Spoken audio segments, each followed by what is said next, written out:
Mga boss, panawagan na extend ng termino ni Pangulong Marcos malakas umano ayon sa isang grupo.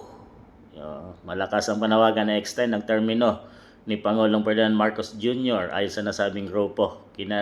Kailangan umanong maipagpatuloy ni Marcos ang pamumuno sa bansa upang mapaunlad ang bansa para sa totoong kaunlaran ng ating bayan ayon sa grupo.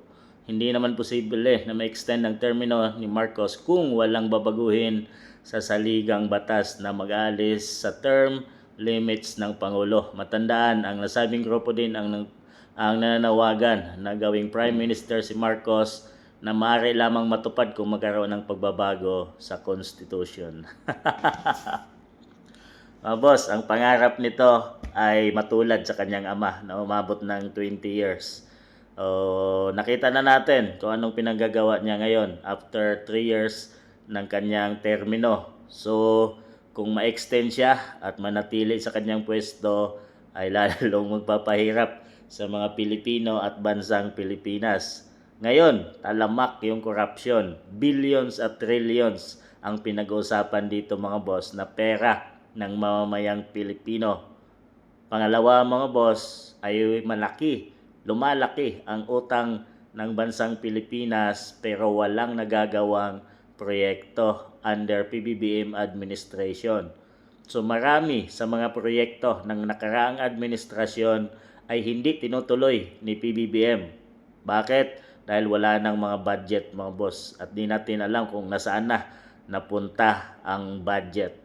Ito at balitang-balita ang mga mali-maletang pera na binabahagi sa mga kaalyado politiko ng administration para ang lahat ay sumang-ayon sa administration mga boss.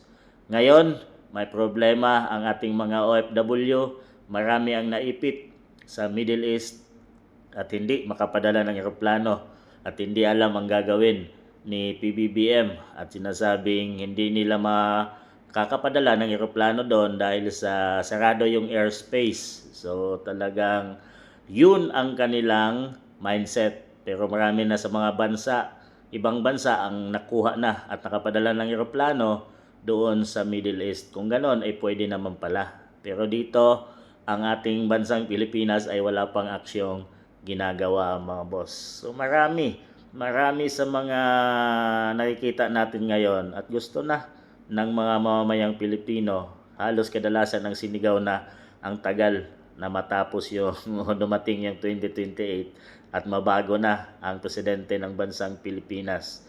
At i-extend pa, may panawagan pang i-extend.